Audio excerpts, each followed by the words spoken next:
अस्सलाम वालेकुम।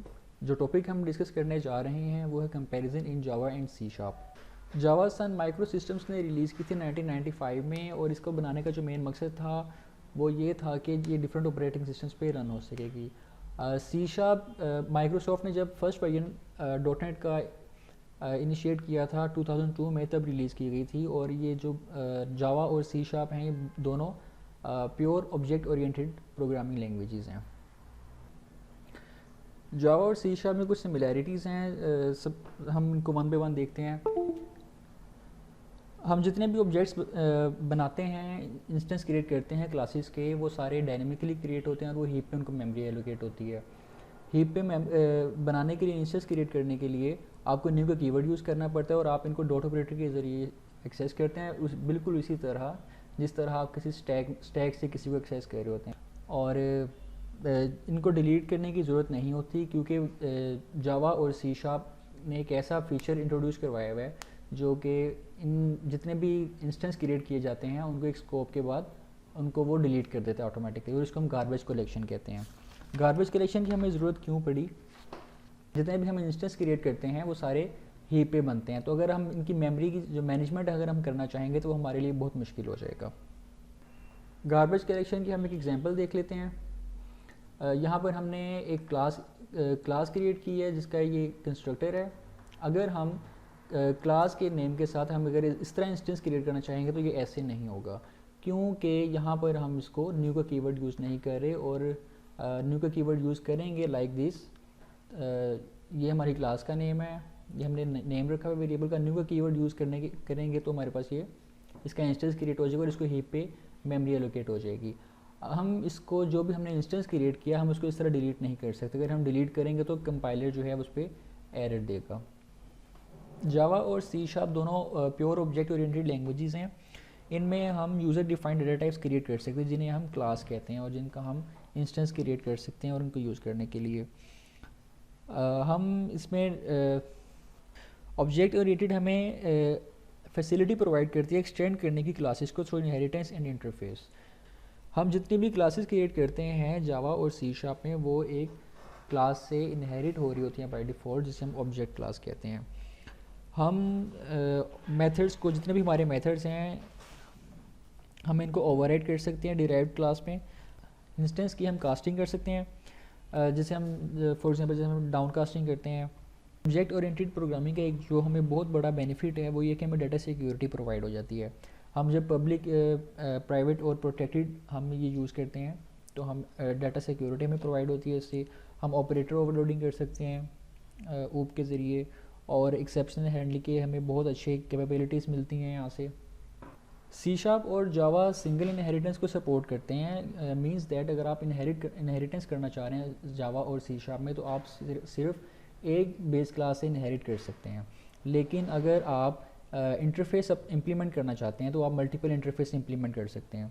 इंटरफेस में जब आप इम्प्लीमेंट करेंगे तो जितने भी मेथड्स होंगे आपके इंटरफेस के, वो आपको डिराइव्ड क्लास में सारे इम्प्लीमेंट करने पड़ेंगे। जावा सी शार्प में अगर हम मेन डिफरेंसेस की बात करते हैं तो फर्स्ट डिफरेंस इज़ दैट कि जावा is a platform independent language. आप किसी भी ऑपरेटिंग सिस्टम पर जावा का जो कोड रन कर सकते हैं, लाइक विंडोज़ है, यूनिक्स है, लिनक्स है, कोई भी ऑपरेटिंग सिस्टम में वहाँ पे रन हो सकते हैं। जो जावा कंपाइलर जो है वो सोर्स कोड को पहले बाइट कोड में कन्वर्ट करते हैं, जिसे हम इंटरमीडिएट स्टेट भी कहते हैं। फिर उसके बाद जो बाइट कोड है वो इंटरप्रेट किया जाता है जेवीएम में, और फिर उसकी फाइनल आउटपुट आपको डिस्प्ले हो जाती है आपकी मशीन पे। सी शार्प और जावा लैंग्वेज की इंटरऑपरेटिबिलिटी की बात करें तो डिफरेंट कैटेगरीज हैं। जैसे लैंग्वेज की इंटरऑपरेटिबिलिटी होती है, प्लेटफॉर्म इंटरऑपरेटिबिलिटी होती है, स्टैंडर्ड्स की इंटरऑपरेटिबिलिटी होती है। अगर हम लैंग्वेजेस की बात करें तो सी शार्प इसमें हमें विनिंग स्टेट में मिलती है, क्योंकि कोई भी लैंग्वेज जो डॉटनेट CLR को टारगेट कर रही होती है वो सब क्लास और इनके फंक्शंस को मैनेज CLR में कॉल कर सकती है। लेकिन अगर हम जावा की इंटरऑपरेटिबिलिटी की बात करें तो वो बहुत कॉम्प्लिकेटेड है। कीवर्ड कंपैरिजन में हम सबसे पहले इक्विवेलेंट्स को देखते हैं, यानी कि ऐसे फीचर्स, ऐसे फंक्शंस जो जावा में और सी शार्प में सेम है लेकिन उनका जो सिंटेक्स है वो डिफरेंट है। तो सबसे पहले हम देखते हैं, अगर हम चाहते हैं कि हमारे प्रोग्राम की जितनी भी क्लासेस हैं और जितनी भी फाइल्स हैं वो एक मैनेज तरीके से हम डायरेक्टिव्स उसकी बना दे तो हम उसके लिए लैंग्वेजेस के कीवर्ड्स प्रोवाइड किए गए हैं। फॉर एग्जांपल अगर हम जावा में करना चाहते हैं हम जावा में पैकेज क्रिएट करेंगे, और अगर हम सी शार्प में करना चाहते हैं हम हर फाइल के ऊपर उसकी हम हर क्लास की नेम स्पेस ऐड करेंगे उसमें। इसकी एग्जांपल देख लेते हैं। यहाँ पर हमने एक पैकेज क्रिएट किया हुआ है माई स्पेस के नाम का, उसकी हमने क्लास बनाई हुई है। मींस दैट हम जब भी कहीं पे हमने कोई क्लास क्रिएट करनी है या कोई फाइल हमने क्रिएट करनी है हमारी जो प्रोग्राम से रिलेटेड होगी, तो हम उसके ऊपर पैकेज इंक्लूड करेंगे माई स्पेस का। जो पैकेज हम इंक्लूड करेंगे वो क्लास उसी पैकेज से रिलेट की जाएगी। लेकिन जावा में नेम स्पेस हम इस तरह क्रिएट कर सकते हैं, ये एग्जांपल गिवन है। यहाँ पे नेम स्पेस लिखेंगे और आगे हमने जो भी जिस नाम की नेम स्पेस हमने ऐड करनी है उसे यहाँ पे ऐड कर लेंगे। अगर हम डिराइव क्लास में से बेस क्लास जो क्लोजेस्ट बेस क्लास है उसका हम कंस्ट्रक्टर कॉल करना चाहते हैं, तो उसके लिए हमें कीवर्ड्स गिवन है। जावा में अगर हमने इस तरह हमने एक्सरसाइज किया तो हम सुपर का कीवर्ड यूज़ करेंगे, और अगर हमें सी शार्प में करना तो हम बेस का कीवर्ड यूज़ करेंगे। इसकी सिंपल एग्जांपल देख लेते हैं। यहाँ पर हमने जावा क्लास बनाई एक माई क्लास के नाम से, जो कि एक स्ट्रिंग ले रही है एज ए पैरामीटर, और हम यहाँ पे सुपर कॉल कर रहे हैं। क्या करेगा, जो इसका बेस क्लास होगी इसकी क्लोजेस्ट बेस क्लास, वहाँ पे जाके पैरामीटराइज कंस्ट्रक्टर कॉल कर देगा बेस क्लास का। यहाँ पर हम क्लास क्रिएट कर रहे हैं माई क्लास, जो कि कोई पैरामीटर नहीं ले रही। यहाँ पे हम सुपर कॉल करेंगे तो कोई हम इसे कोई पैरामीटर पास नहीं कर रहे हैं यहाँ पे, तो जिसका बेस क्लास का जो डिफ़ॉल्ट कंस्ट्रक्टर होगा वो कॉल हो जाएगा यहाँ पे। और ये कीवर्ड हैं इसके लिए, जावा के लिए हम सुपर का कीवर्ड यूज़ करेंगे। लेकिन अगर हम सी शार्प की बात करते हैं, सी शार्प में हम ये बेस का कीवर्ड यूज़ करेंगे, और ये हम इस तरह कॉलन के सिंबल के साथ यूज़ करेंगे। यहाँ पे पैरामीटर भी हम यहाँ पे पास करेंगे, और सिमिलरली ये पैरामीटराइज्ड यहाँ पे हमने क्रिएट किया हुआ, और यहाँ पर हम डिफ़ॉल्ट कंस्ट्रक्टर यहाँ पे कॉल होगा बेस क्लास का। अगर हम देखना चाहते हैं कि जो हमारा इंस्टेंस है या कोई भी एक्सप्रेशन है वो किसी टाइप से मैच करती है या नहीं करती, उसका इंस्टेंस है कि नहीं है, तो उसके लिए जावा में जो कीवर्ड है वो है हमारे पास इंस्टेंस ऑफ, और सी शार्प में भी सी शार्प में जो कीवर्ड हमें गिवन है वो है इज़। जावा में अगर हम देखें तो हमने माई क्लास का इंस्टेंस क्रिएट किया हुआ है। यहाँ पे हम यहाँ पे चेक कर रहे हैं कि if my class instance of my class, this is the object and this is the class name and this is the object.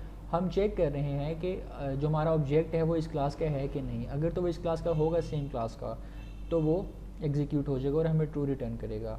अगर हम सी शार्प में बात करते हैं, हमने ये सिमिलरली वैसे ही हमने इंस्टेंस क्रिएट किया हुआ है माई क्लास का, तो हमें इसके लिए हमें क्या करना पड़ेगा, हमें ये इंस्टेंस ऑफ की जगह हमें इज ऑपरेटर यूज़ करना है।